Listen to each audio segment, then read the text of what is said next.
and impressive. For nearly 30 years, Dr. Armstrong has researched, taught, and cared for people with neurological illnesses at the University of Pennsylvania and the Children's Hospital of Philadelphia. Since 2017, she shifted her training and focus to watershed restoration to assist scientists and share the research with the public. She engages in community stream monitoring, restoration programs, and policy change to fight against environmental damage. We are honored to have Dr. Armstrong as chairperson for Charlestown's Environmental Advisory Committee, which she spearheaded in 2018. Please welcome Dr. Armstrong.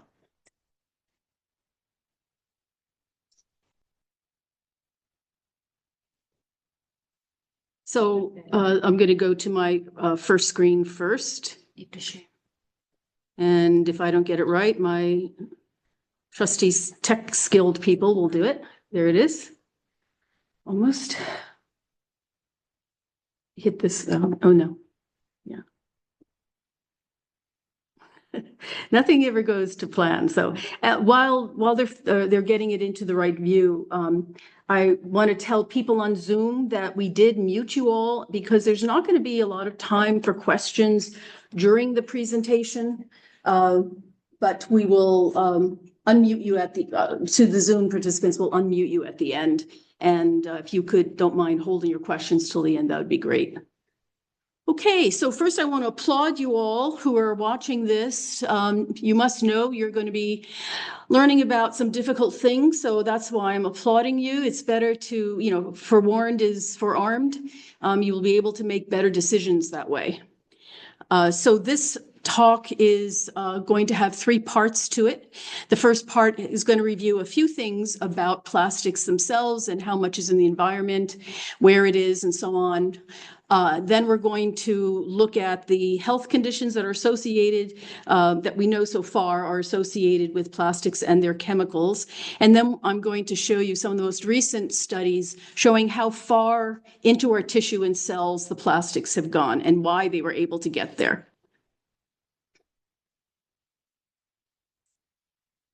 Okay, so just as I say, some basics. So this molecule here is more than 60% of the raw material used in plastics. I guess let me step back. I want to say that there are a vast number of chemically distinct polymers. When we hear there are natural polymers and there are synthetic polymers, and plastics are synthetic polymers. So when I say polymer, we're talking about that.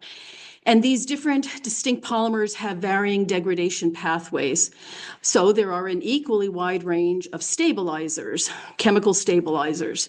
Ultraviolet irradiation, heat, oxidation, ozone, and impurities degrade plastics, as well as anything abrasive, temperature, waves, all kinds of stepping on it. All of these things will degrade plastics. Chemicals are added to stabilize them, keep them malleable, improve their color, make them translucent, resistant to burning up, resistant to stress cracking, etc. So going back to my slides here, more than 60% of the raw material used in plastics industry is ethylene. And you'll recognize many uses of ethylene. And I want you to remember these chemical names because they're going to kind of come up over and over. And as we get into where is it in our body, you can start thinking about, okay, so where is ethylene accumulating? The second most widely produced plastic. Sorry, I'm not using my own computer, so here we go. Okay. The second most widely produced plastic polymer is polypropylene. It's often used in packaging and labeling because it's harder, more heat resistant, white, mechanically rugged, and has high chemical resistance. So we see it in caps and bottles, all kinds of fabrics and sheets, medical sterilization wraps, lab containers, mask filters. Then the third most, come on. Why aren't I finding where here? You know what? I need to put if I put this on, I may be able to see it better. So sorry about that. So the world's third most widely used or widely produced plastic is vinyl chloride. Vinyl chloride is in PVC pipes. It's in, as you know, siding of many homes. And no plastic, despite the chemicals, does last as a functional product forever. So this little picture is showing you a vinyl chloride sided house, but that side of the house that has the most direct exposure to the sun will degrade too soon anyway. So plastics break down despite all the chemicals trying to stabilize them. So one of the highest volume of chemicals produced worldwide is bisphenol A, also known as BPA. You all probably heard of it. You all have it in your bodies. The CDC found it in most, like 93% of Americans' bodies 20 years ago. And it's one of, and it used to be used more often in our drinking bottles. That's being reduced, but it still is in many products, such as food cans. They're trying, some companies are reducing in food cans, but then there's pet food cans. It's not clear that they're reducing it from pet food cans. We'll learn more about the diseases caused by bisphenol A. And then here we have a widely used UV stabilizer that's used also in sunscreen. So this is for ultraviolet protection, benzophenone. Now, this chemical is used often in marine environments, and as I say, in sun-exposed products, because of its ultraviolet and heat resistance. This is marine rope. So here you have these microplastics deteriorating in the water and leaching out its benzophenone. The problem with that is that the tiniest amount of benzophenone destroys coral reefs. And because of that, Hawaii has banned products with benzophenone, and many other countries have banned benzophenone. And then this last one is not particularly notable, except that people are unsure of it, and so I included it. This is a hybrid between rubber and plastic, silicone. So a lot of people don't think of silicone as plastic, but silicone is a mix of plastic and rubber. It's a metalloid, which means it's not metal, but metal-like. It's very brittle. It's the most abundant electropositive element in the Earth's crust, and it's added to plastics that are working parts of machines, and most machines have plastic working parts. So it is going to get into the products of those machines. Okay, so let's talk just a moment about plastics manufacturing. So on the left, you have Pennsylvania's newest cracker plant. It went online in 2022. It's in Western Pennsylvania on the Ohio River and near Raccoon River. And what is a cracker plant? It's an industrial facility that takes ethane, which is a component of natural gas, and cracks it with using extreme heat into ethylene. Which is a building block for plastics and other chemical products. So this is a major product for the chemical and energy industries. So these kinds of cracker plants you understand, and the people of Beaver County, where this is, understood it when it was being built, produce a lot of pollution. This is, because it produces pollution, it has to have permits to allow it to pollute. And so this permit, which you can find online, the Pennsylvania Department of Environmental Protection, these are public records. There's some facility you want to find the permit for, you can find it. So this is the permit for this facility. It allows up to 520, it allows the factories to exude up to 522 tons of volatile organic compounds every year into the air. So volatile organic compounds are harmful. They're emitted as gases from solids and liquids, and includes combusted fossil fuels. They include a variety of chemicals with adverse health effects, and some examples are paints, paint strippers, other solvents, aerosol sprays, cleansers and disinfectants, air fresheners, stored fuels and auto products, hobby supplies, dry cleaning, and pesticides. So think about that when you use those products. But now I want you to look at, oh, I didn't finish its permit, I'm sorry. It also is allowed to emit 30.5 tons of hazardous air pollutants. Hazardous is EPA's term for potentially lethal.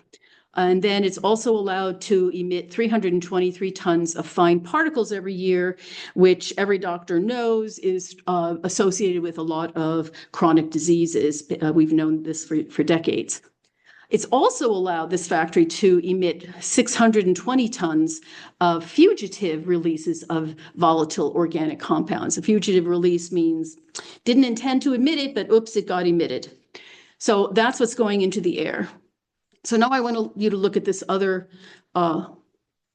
chart. So this is based on the important analysis of data that was done by Geyer, Jambeck, and Law in 2017. And the article is called Production, Use, and Fate of All Plastics Ever Made. And what I want you to see is that from the year 2000 to 2020, more than half of all the plastics ever produced were made at that point. But since 2020, you see the graph going up rather steeply, because this is what's projected by the industry to the projected increases in the production of plastics going, in this case, out to 2050, just 25 years from now. So there's going to be more than a threefold increase amount in the production of plastic from 2020 to 2050. It's an important new aspect of their business model, but I'll talk about that later. So it's going to increase about 4% a year, and 4% of a large number just keeps getting larger and larger. So if you think you're seeing more plastics around your food in the store, so on and so forth, it's because we're being given more plastic products. Although plastics are useful and one of the world's most used products, the most obvious problems are, one, they use fossil fuels. We're trying to get away from fossil fuels to slow down climate change. Pennsylvania is very invested in fossil fuels. It's one of the very top states in the country producing oil and gas. It also has a terrible end-of-life disposal problem, whether it's a single-use plastic or even a long-term used plastic, such as recycled and condensed plastics used to make roads and so on. I mean, all of these things eventually are going to lose their usefulness. Pennsylvania was the first state to get a recycling center up in the Northeast for synthetic turf fields. But someone from another talk I saw had photos showing that a lot of these synthetic turfs are just rolled up and on a farmer's field. In other words, they're not being recycled. So it's really a huge end-of-life disposal problem. Also, loss of economic value. Economists talk about this. This is really one of the most expensive. It seems cheap when you purchase something. I don't know where the hidden costs are going exactly, but the cost from digging the product out of the ground, cracking it, turning it into ethylene, making products, sending them around the country into your home, then packing them away as waste, disposing of them somehow, the health problems of it, all of that makes it really not of good economic value. Then about 50% of plastics made are used just once. And it's a problem if single-use plastics are not recycled, because we're briefly using products that just irreversibly damage our environment and the health. It's obviously an overt problem of plastics. These plastics are filling all of our streams, lakes, and oceans around the world with plastic contamination. There are 2 professional studies of the Delaware River watershed where we all live. You all know we live in the Delaware River watershed, and the USGS and the Delaware River Basin Commission both did professionally done studies to see whether there are microplastics in the tributaries and in different parts of the river and in the aquatic life. And they found them everywhere they looked. All the animals, all the tributaries. It's really is everywhere. And the solutions for decreasing the use of fossil fuels for energy, because we are increasingly relying on sustainable energy source, is petrochemicals. So the fossil fuel industries and chemical industries, which are really the same, they are shifting their model to more plastics and more petrochemicals as a way of using their product because it's being used less and less for energy. So another issue, of course, is we're finally acknowledging that plastics are increasing climate change. 99% of plastics are made from fossil fuels. Each stage of the plastic life cycle, as I was kind of loosely describing before, each stage releases greenhouse gases, and about at this time, 3 to 8% of greenhouse gases globally are from plastics. An estimated 450 million metric tons, a metric ton is bigger than an American ton, are produced in 2020.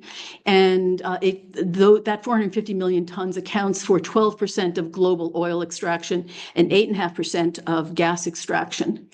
And if we don't change anything, which we're not changing too much, under business as usual, production will triple. Production of plastics, as I said before, will triple by 2050. And at that point, we'll be consuming 15% of the global carbon budget in just 25 years.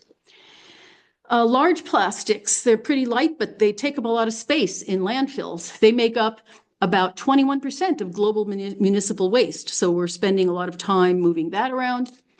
And municipalities, therefore, because it's too much for our landfills, they're slowly closing, they're using incineration more and more. Harrisburg incinerates all of their trash. Philadelphia incinerates more than half of their trash. Many towns are just incinerating instead.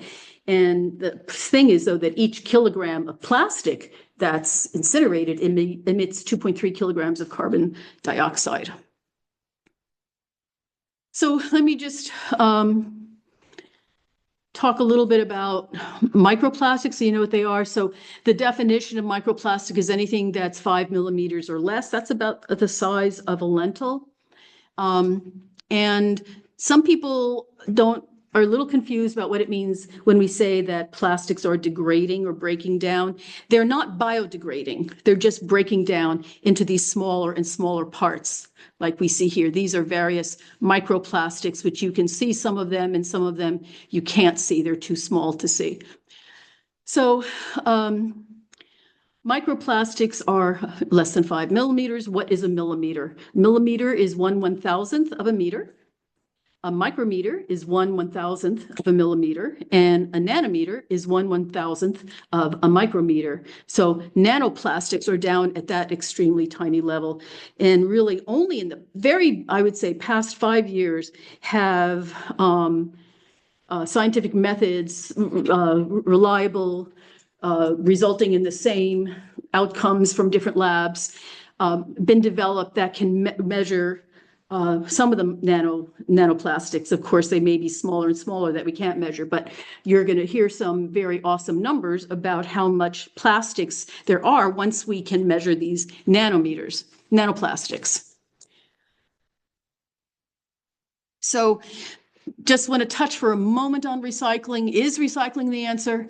Well, I want you to consider this. Around 2020, 29% of polyethylene terephthalate, remember those words, bottles were recycled in the United States. Back in 1995, 45.5% were recycled. Okay, so why is this? A couple of things I think about is industry never invested in recycling the way it invested in producing plastics. So we produce a lot more plastics, but there never was an investment in the methods to responsibly deal with those plastics, especially the ones that are used for, that are single use or used for a very brief period of time. Again, high density polyethylene bottles, another kind of bottle, 29.3% were recycled in 2018 and 30.2% in 1995. So we really haven't made any progress. Again, we're a little misled. The United States Environmental Protection Agency and the Department of Energy both independently did their own analysis of how much of plastics that we produce were being recycled, and they got very similar results. 94 to 95% of plastics just aren't recycled. So that's a huge amount of waste. course, some of it is still in use, but it's still a huge amount of waste. So some of these plastics are chemically recycled using heat processes and gases, and that's called chemical recycling. It's also called industrial depolymerization of plastics. Again, it requires a lot of heat, and depending on the method used, the amount of emitted toxic substances will vary, but they are extracting gases out of landfill, out of incineration incinerators, and they're recovering it to generate electricity, create new chemicals for more plastic production, create fertilizer, and create fuel. So though that industry that digs up the fossil fuels and makes the petrochemicals and makes the plastics, they either are the same industries or related industries. They are very motivated to have plastic trash because they can still get more product out of it. And at the base, the problem is that costs for the bales of recyclable plastic keep going up, whereas the demand for them keeps going down. So often virgin plastics are still cheaper than recycled plastics. So is there any question that it's a problem? So way back in 2016, almost 10 years ago, Galloway and Lewis in the Proceedings of the National Academy of Sciences said there are certain human environmental perturbations so major that they are capable of destabilizing the Earth's normal function at a global scale. And these so-called planetary boundary threats include climate change, ozone depletion, and ocean acidification. At that time, what was emerging as a novel addition is the vast amount of discarded plastic waste accumulating everywhere and breaking down to form microscopic and nanoscopic fragments or microplastics. When I shared this paper with a high school student last year, they said, their time frame is different than ours, right? So they said, "What? You mean you've known it all this time and it's still a problem?"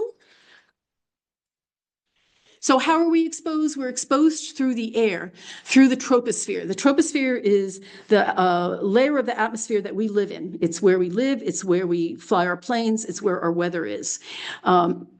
It is been moved throughout the entire troposphere now. There are particles of plastic in our entire troposphere.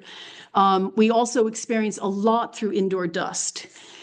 We also are exposed to it through the liquids that we drink, both tap and bottled water, and then we ingest it through packaging that sheds on our food, or that sheds on the food, however you're cooking it, or just as it's being transported or packed.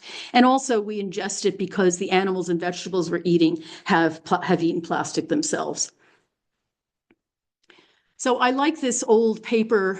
It's a 2014 report requested by the Norwegian Environment Agency. The data goes back to 2011. They wanted to know about microplastic in marine environments. So this one slide is of lobsters in Clyde Bay, which is the North Atlantic in the northwest part of Scotland, very remote area, back in 2011.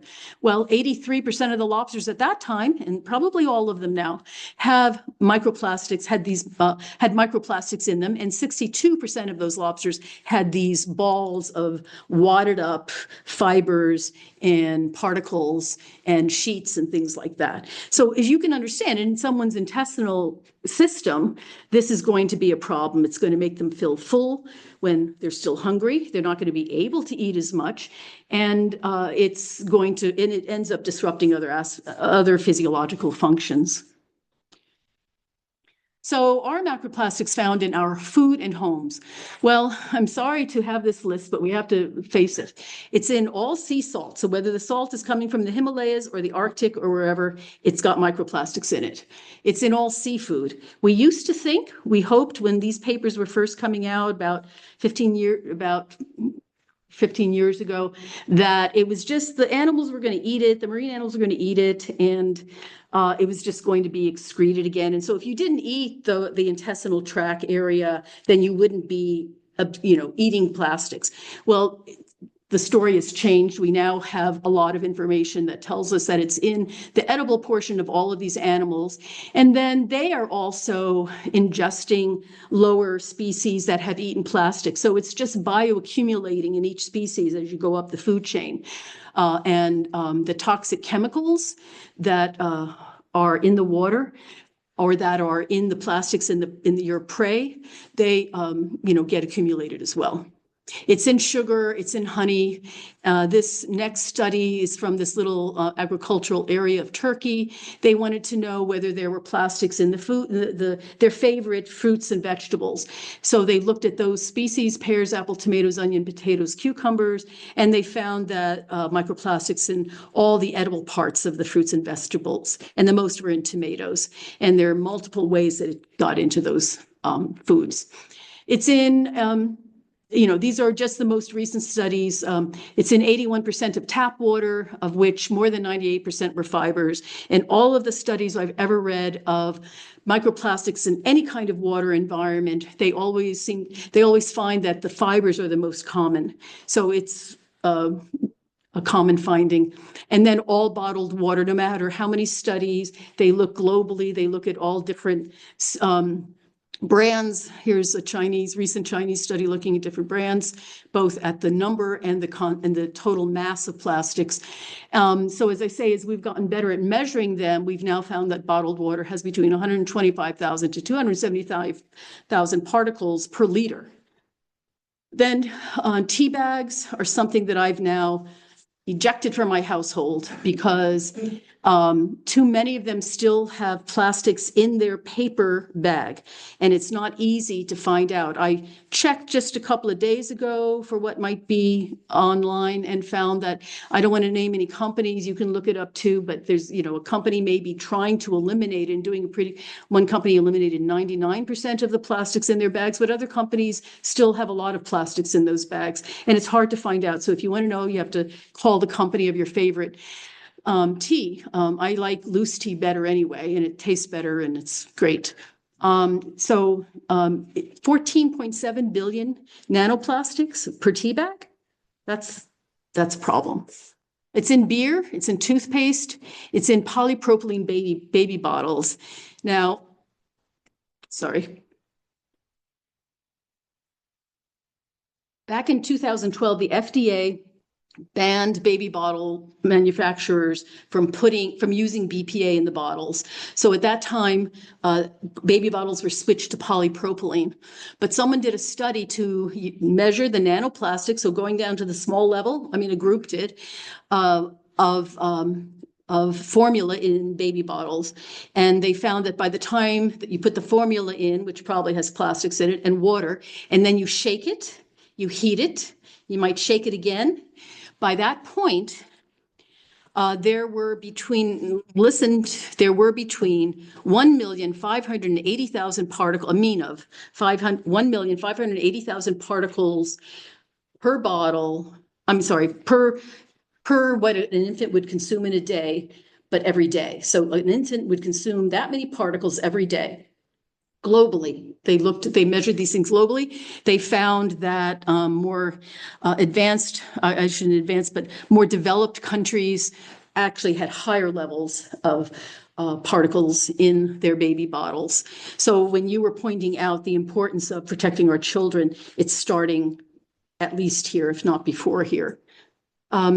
This is many times more than is estimated for adult consumption. So where we've gone with the huge production of plastics and our open arms for it is that now our current infants are going to be growing with much, much more plastic in their body than we did. And there are scientists who know this is going to be a problem. There are microplastics in the rain. Every study that looked for it in the rain, as I say, in the most remote mountaintops found it in the rain. It's in 30% of indoor dust. So I think we're dealing with a lot of paint, sending particles down. Of course, a lot of our furniture has synthetic textiles on it, our rugs, our curtains, our sheets. So there's a lot of our clothing, there's a lot of things that we use that's contributing to that 30% of the particles in indoor dust. And even at the dinner table, someone did a study and measured that just during the course of dinner, you've accumulated microplastics on your dinner place. Initially, the concern was the oceans, but because we were just concerned about decimating the entire, the productivity, the ecological productivity, how much food can be eaten, consumed and eaten, and in the pelagic part of the ocean, that's the deep ocean where the big fish are, that is a lower productivity level than some deserts are. So it's tough out there. And I think they were very concerned about the decreasing species that we're seeing. In any case, the initial focus was the oceans, but now we know that there's more on Earth than in the oceans, especially where our food is grown. And the reason, I think, one reason for that is that when water treatment plants filter water so that it can be clean enough to be put back in streams, they take out biosludge. Removing the biosludge is a great way to remove the microplastic, it turns out. They found out from the water that then goes back to the stream. But for decades now, we've been taking that biosludge and using it as fertilizer on our agricultural fields. So, and we recently learned that yes, plants do uptake plastics. So we've created a problem there with our food. The amount of particles in the entire atmosphere is 4% are plastics.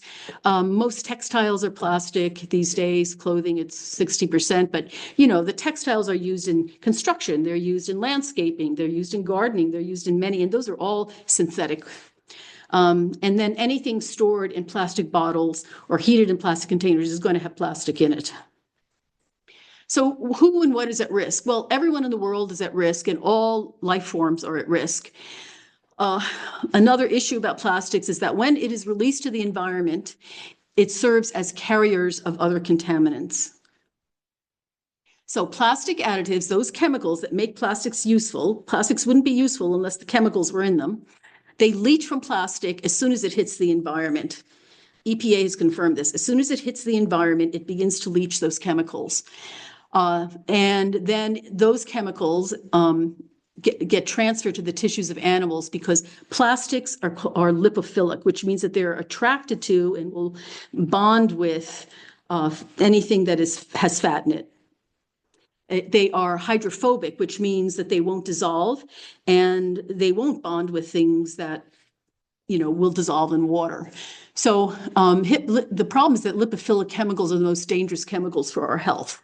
So because they're attracted to fat. So hormones, for example, they will be affected by lipophilic chemicals. So that's one problem, is that they're lipophilic, plastics are lipophilic.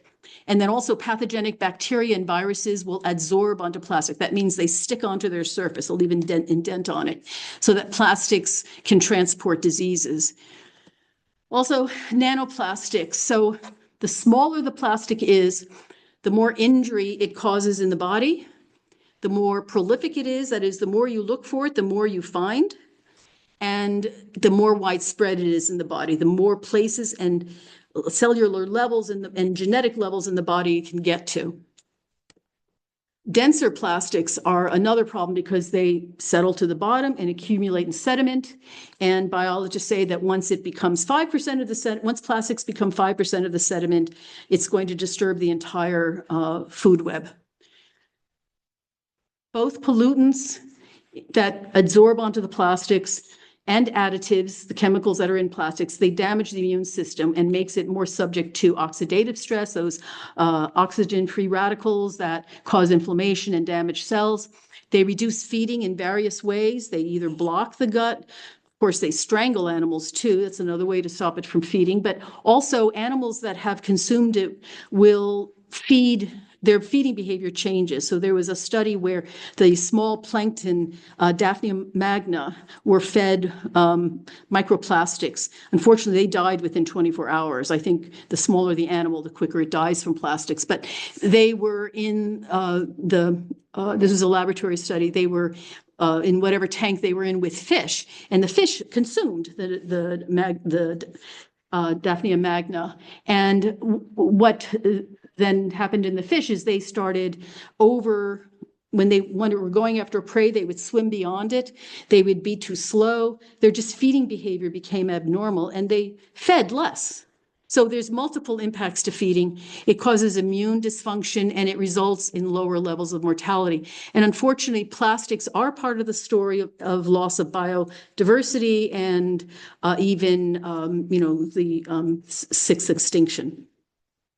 So the plastic itself can be harmful, but it also transports other potentially harmful substances. So we can get now into more detail. Endocrine disruptors. So endocrine disruptors are substances that mimic estradiol and bind to estradiol receptors. They bind to androgen receptors and they bind to thyroid hormone receptors. So what they do when they get into those receptors, they mimic, they block, they antagonize, they interfere with hormones. And hormones are important because they help to signal cell to cell and they help to signal within a cell. Endocrine disruptors affect early sexual differentiation, and neurological development. That we're producing more of them and they're increasing in our products. Oh yeah, that's what happened here. Just a second. So during embryonic and fetal development, what we need to know is how much exposure the embryo has and to which chemicals, because we need to know that in order to have the chance of developing some regulation of what we need to protect infants from. That's unclear still, but despite that, the literature still has consensus. And this, you don't read this very often, but consensus that exposure to endocrine disruptors in the first trimester of an organism's pregnancy will cause changes in gender identity, not in the sex of the animal, in the gender identity related to the sex it was born with.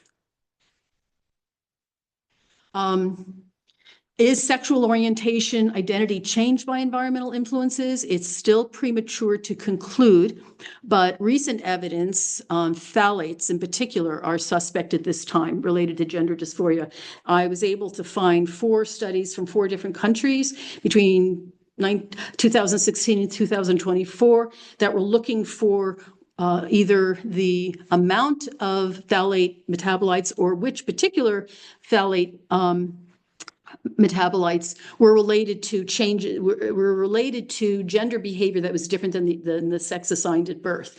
So everything from their play behavior to how they fill out gender dysmorphia surveys. Studies were designed differently, but all of them found some associations.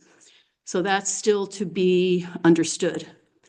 But early development exposure in humans affects IQ and increases the risk of neurodevelopmental disease and intellectual disability.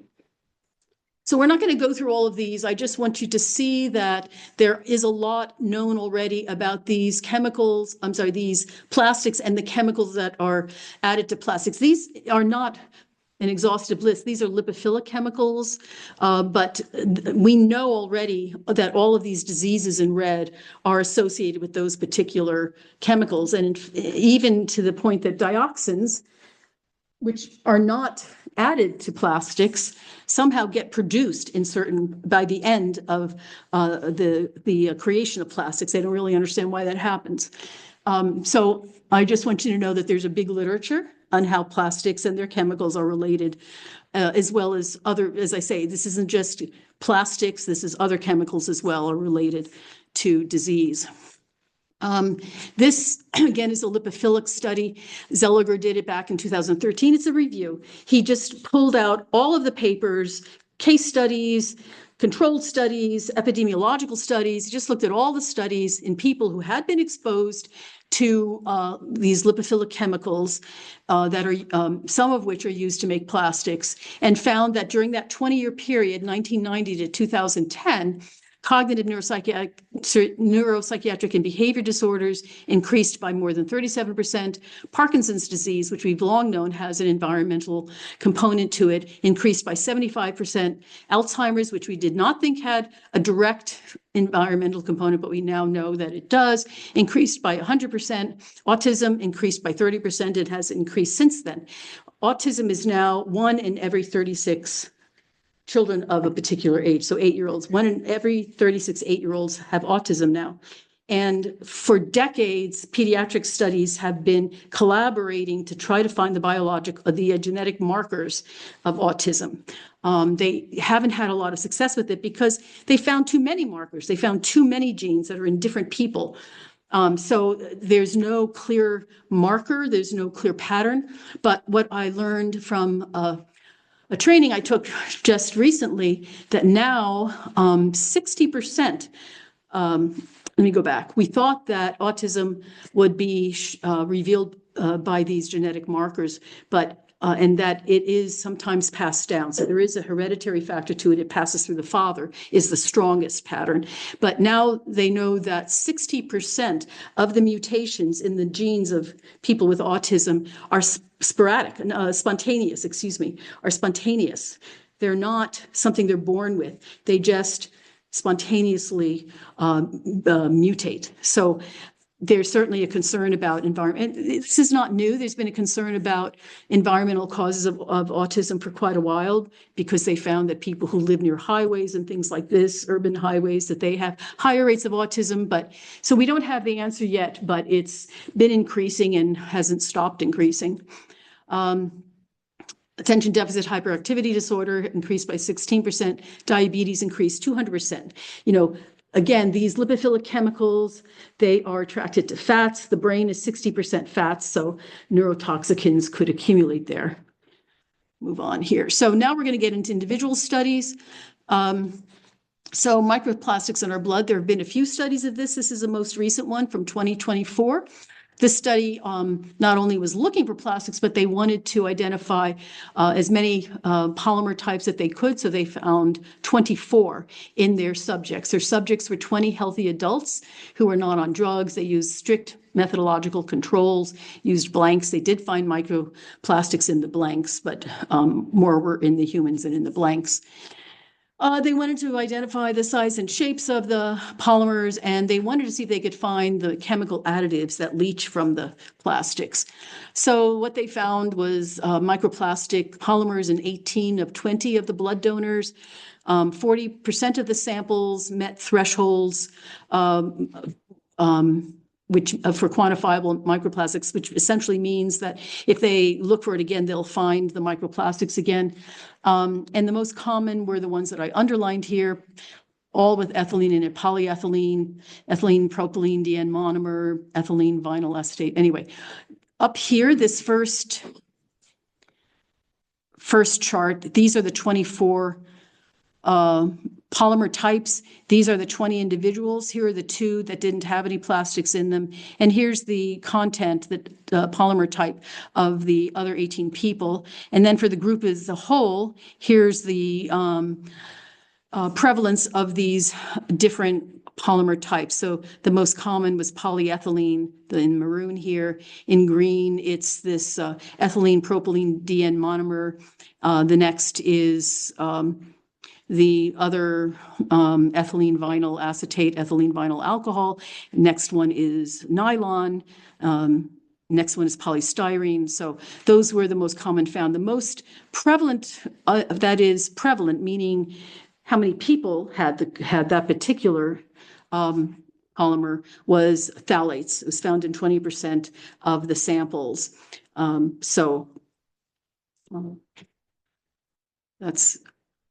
Here's another study of microplastics in human arteries. This study, let's see if I have the year, is from 2024. So they looked at 3 arteries. They looked at, let me start down here, the coronary artery samples, which are, which is the circulation that basically sustains the heart. Then they looked at, the coronary artery samples included those with atherosclerotic plaques in them. They looked at aortic samples. The aorta is the one where blood from the heart is sent to the rest of the body. They did not have atherosclerotic plaques. I assume they would have rejected subjects with plaques in them.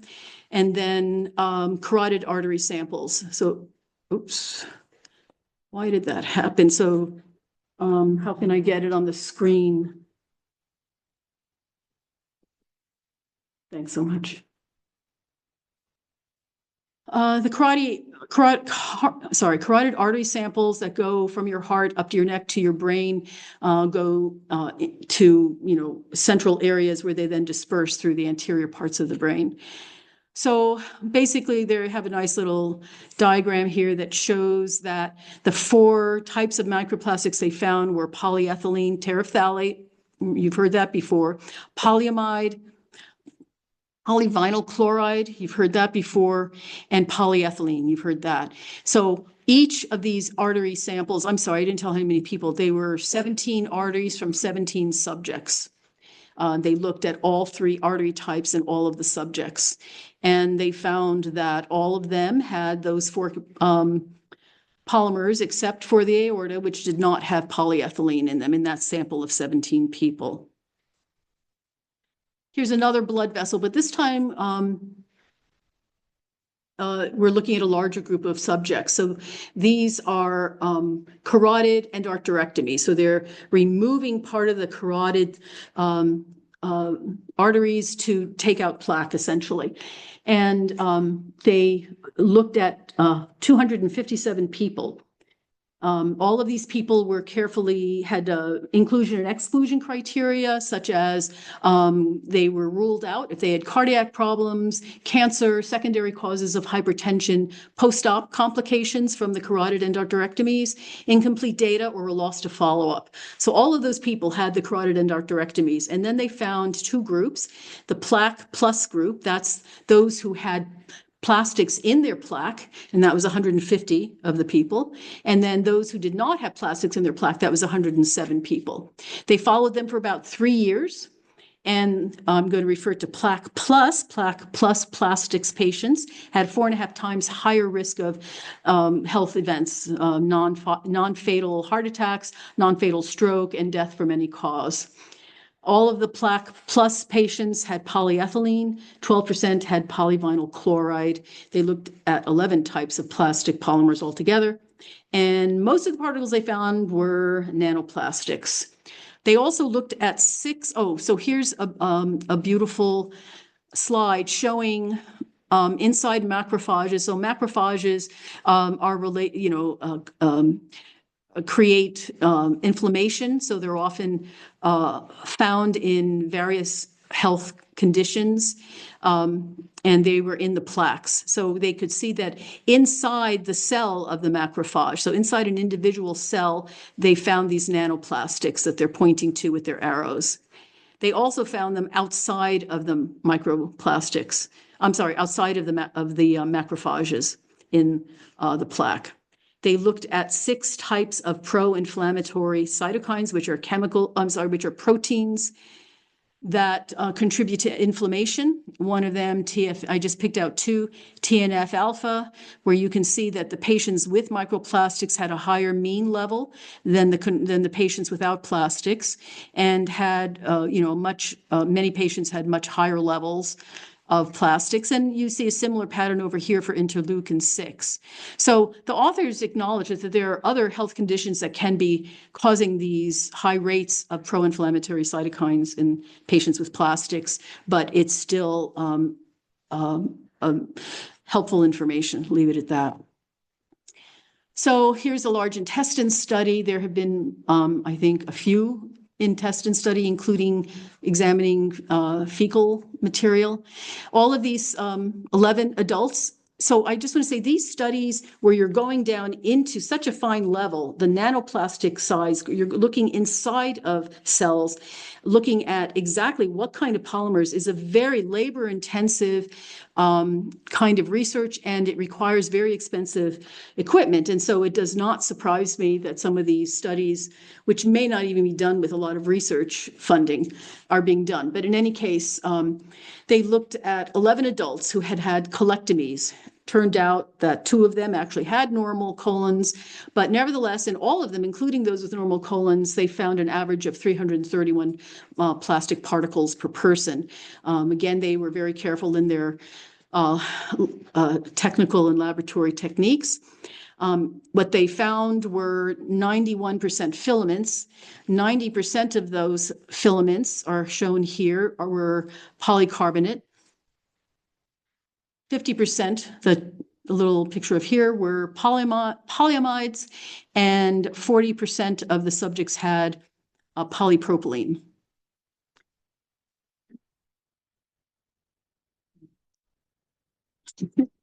Let's see if I could, someone, how do you shrink this down? Again, it zoomed in for me. I don't know how to reduce the, again, not being used to this computer. It's fine for me, but it's not fine for the viewer. There you go. Okay, you got it. Is that better? Yeah, you got it. Thank you.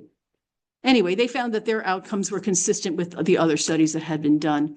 So environment versus genes, I just try to quickly make the point here that, genetic studies, so we've known for actually a reason, well, for 20 or more years that about a quarter of diseases have environmental factors to them. But there's been a lot of hope for genetic studies that we're going to identify the particular abnormalities causing different diseases to either prevent the disease or, decrease its severity in people.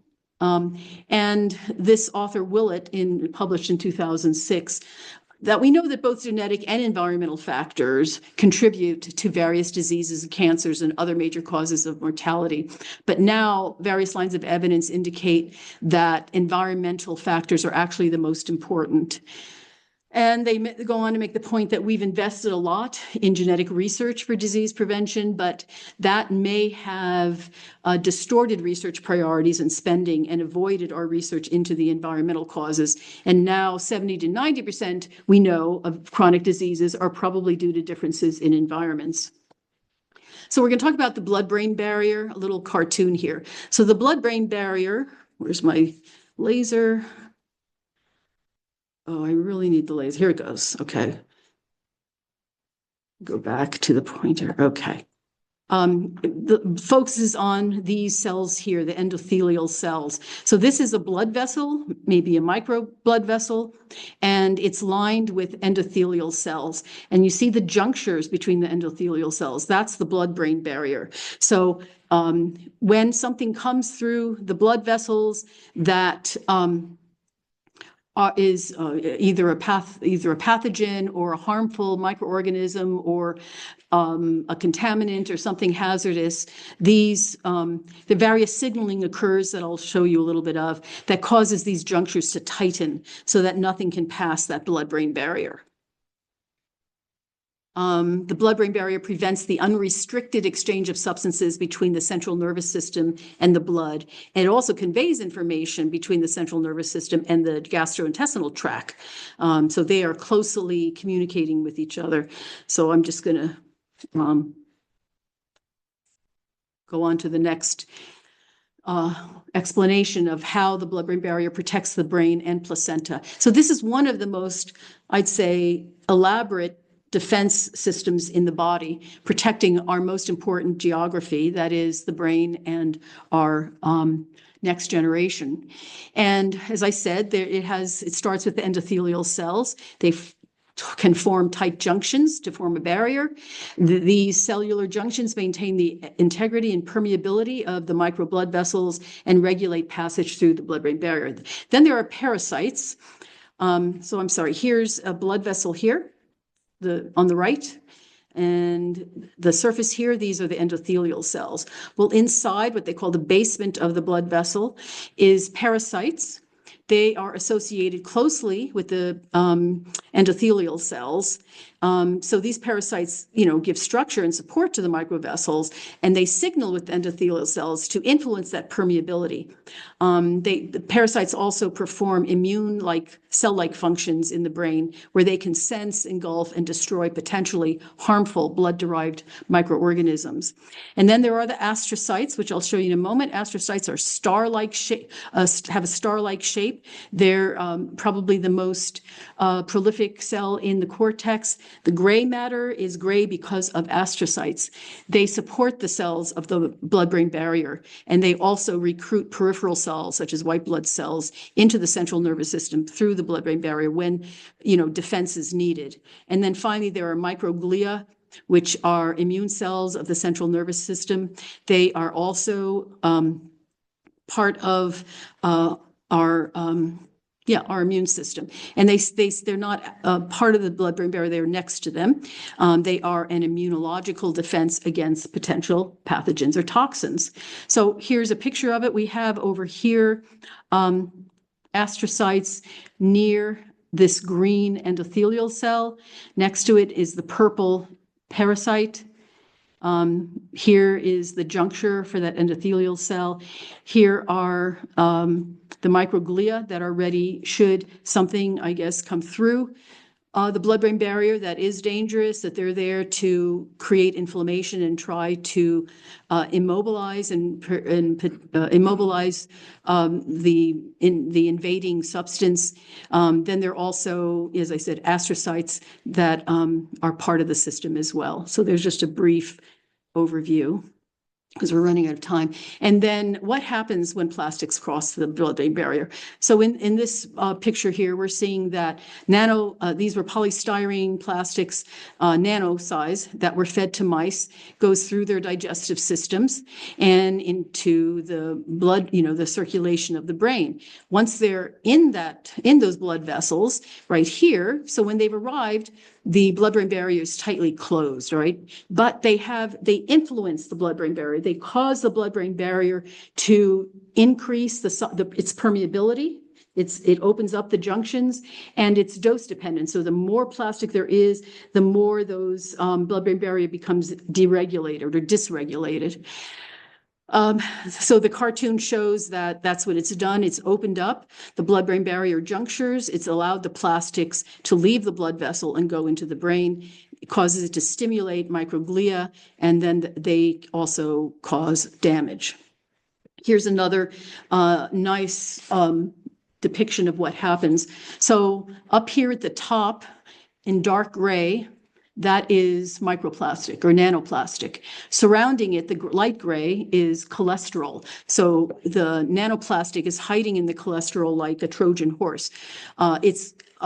This study was looking at different substances that might combine with the microplastics, and they found that cholesterol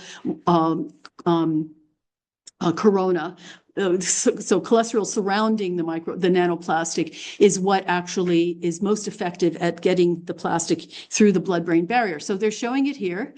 Here it is. Here's the blood vessel in orange. Here the endothelial cells in green. Here's, cholesterol. It's a normal part of our bodies. We produce cholesterol. We need cholesterol.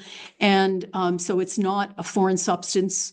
And so it's able to begin to go through the endothelial cells into the blood, and it's bringing in the nanoplastic with it. So here it is, further entering within the blood vessel, and because, it's going to be transported away, so the cholesterol begins to break up. Here it's breaking up more, and then at the end you have, the cholesterol going off to do its, to pass on its cholesterol to parts of the body that need it, and nanoplastic has been able to pass through the vessel, the blood-brain barrier.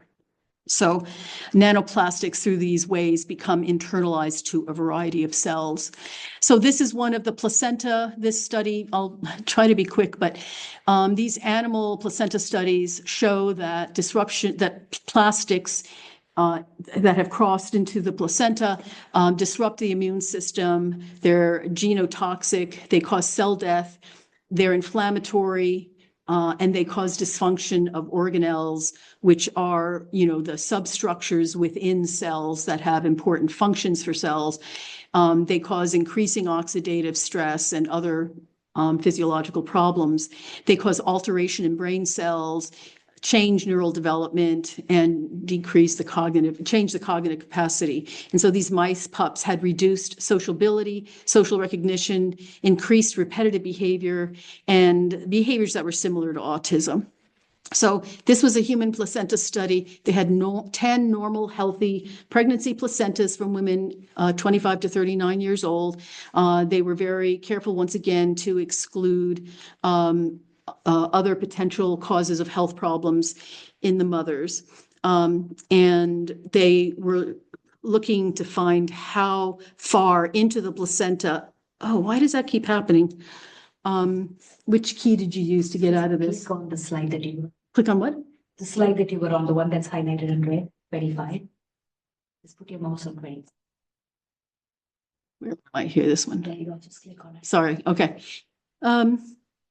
So they found that they pointed out that the nanoplastics have gone into the organelles within the cell. So they cross the cell barrier, and they are not next to the organelles. They're also inside the organelles. They found them in lysosomes, vacuoles, mitochondria, stroma, and other organelles. They damage the cell's ability to produce and transport proteins and lipids, and even cause a process of cell death.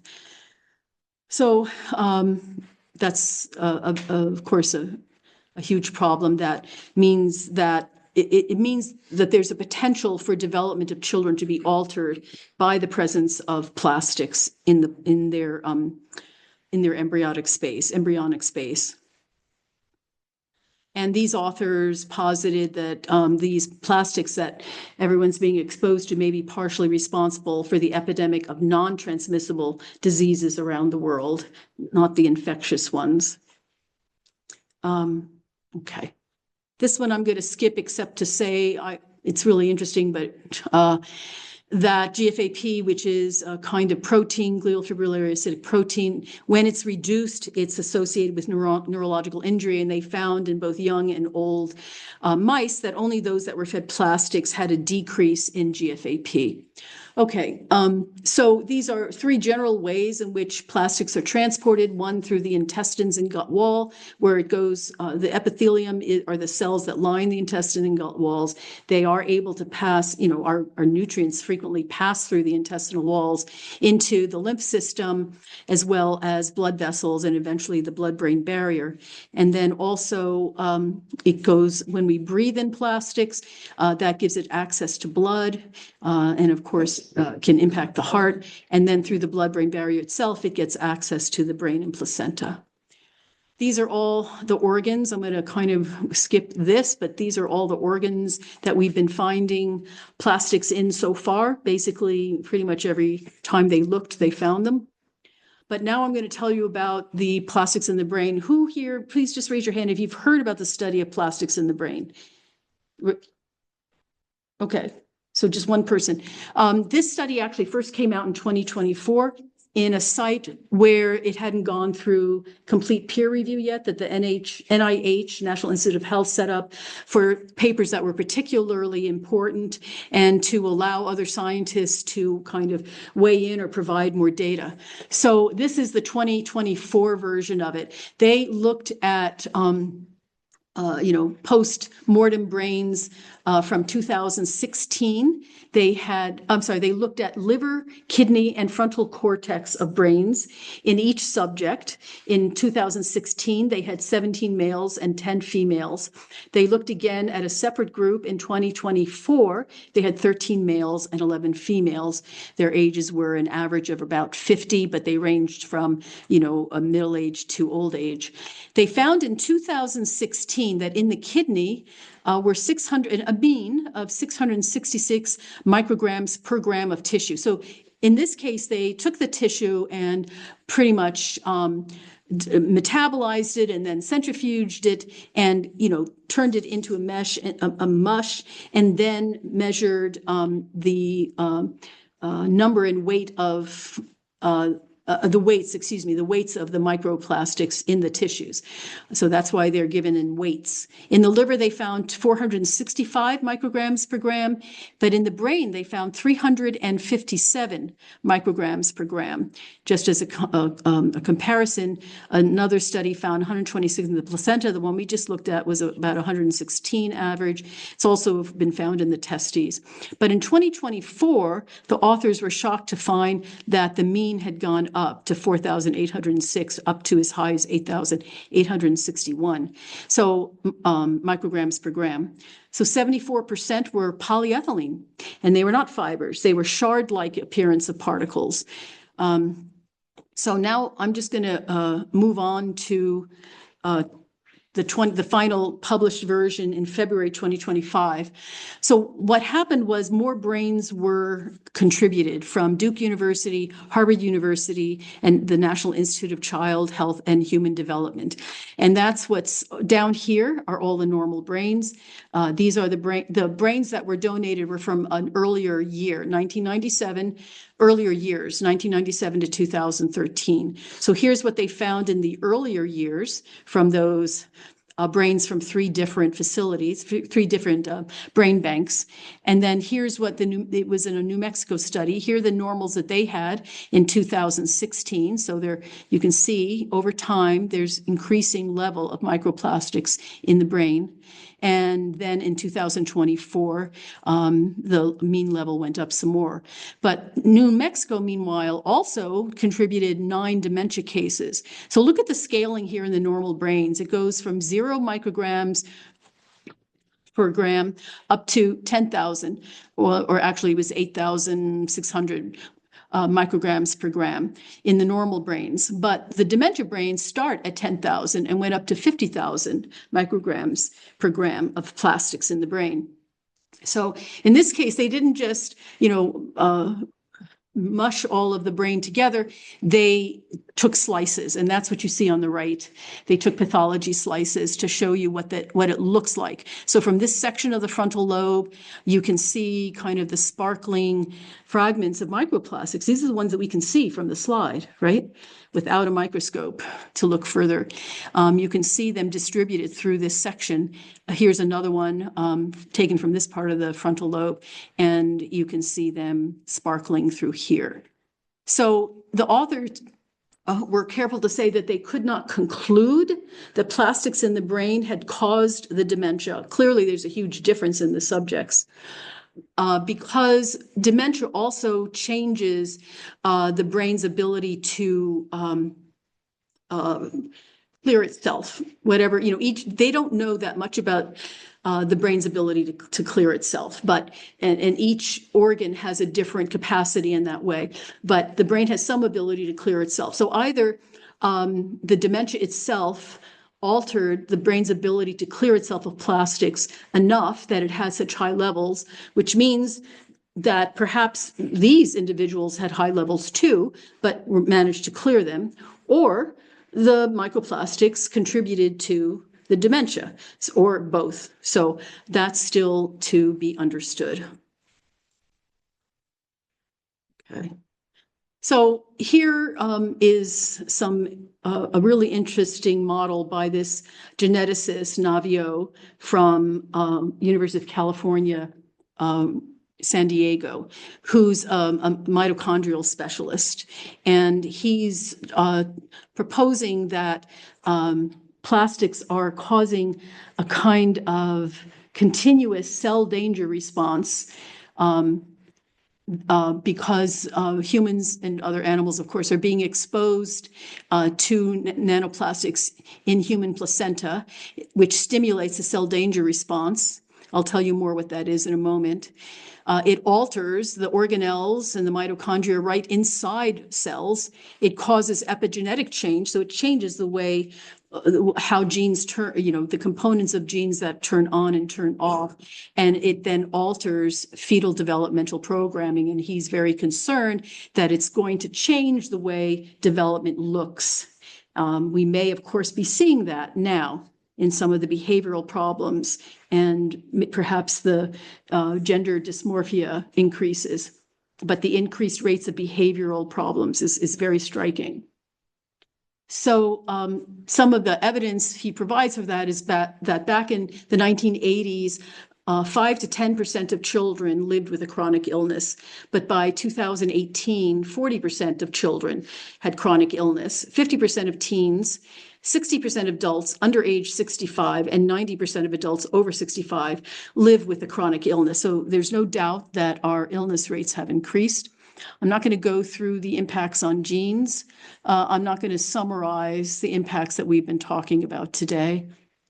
It's really just a summary of everything I've taken you through. We need to establish exposure limits. There's a lot more we need to know so we can have some hope of regulating it.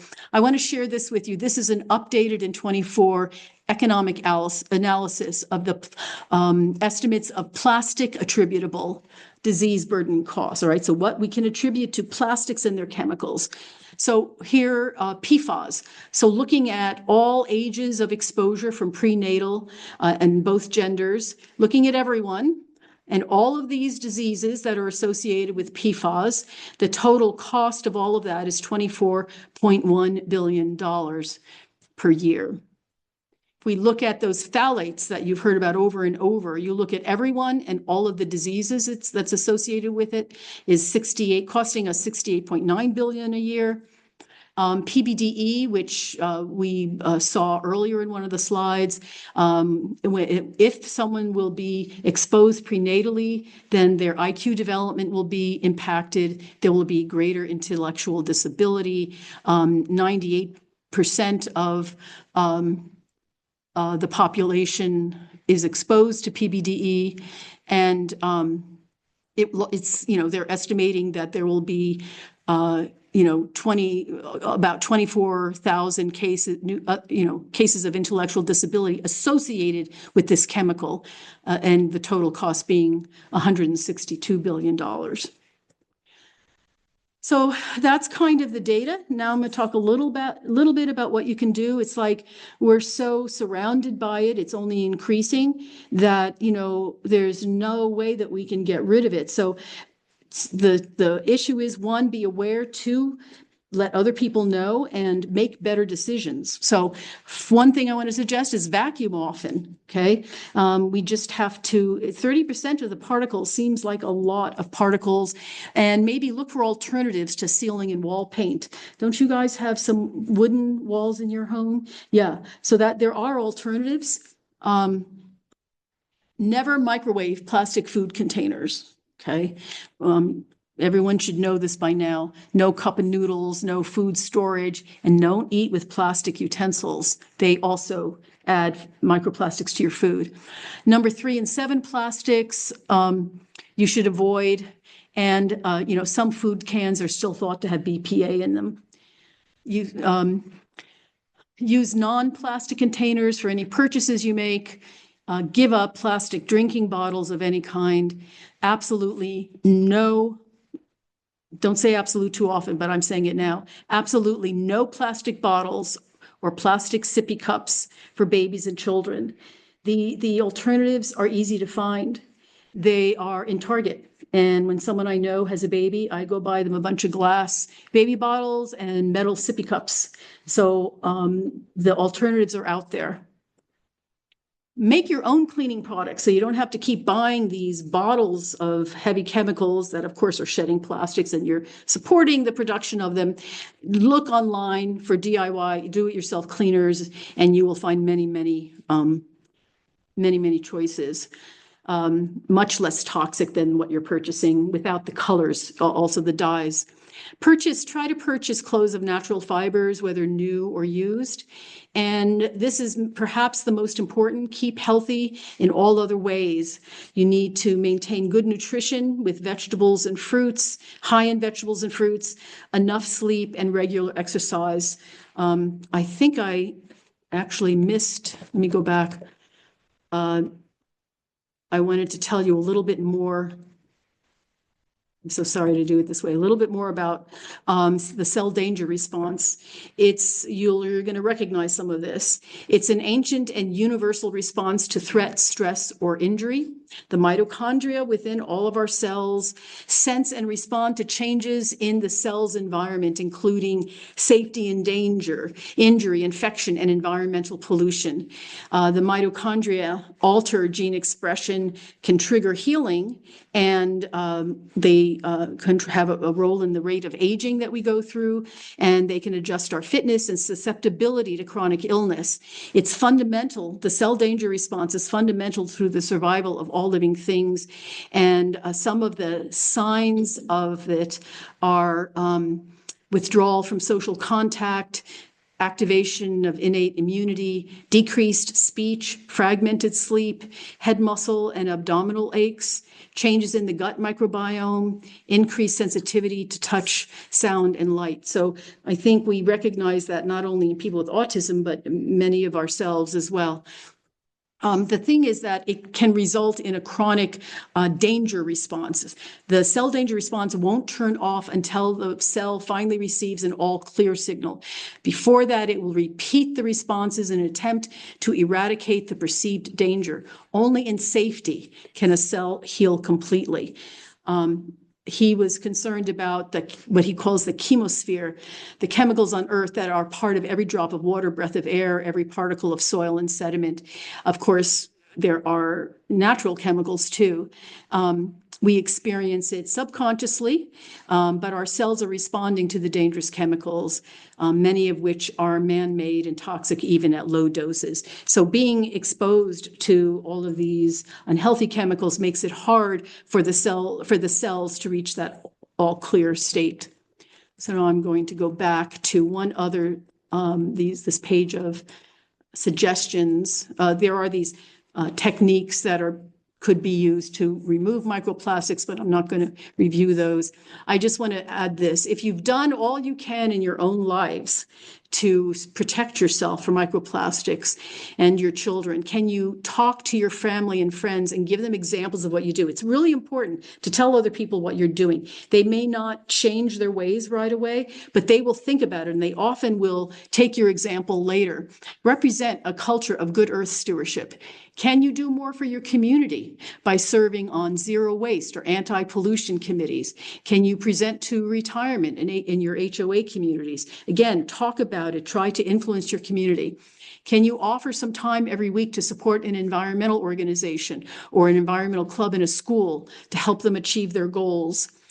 Can you provide supports to others who are working hard to collect data, perhaps march in protest or volunteer doing field work? So support other volunteers and scientists who are working in this field.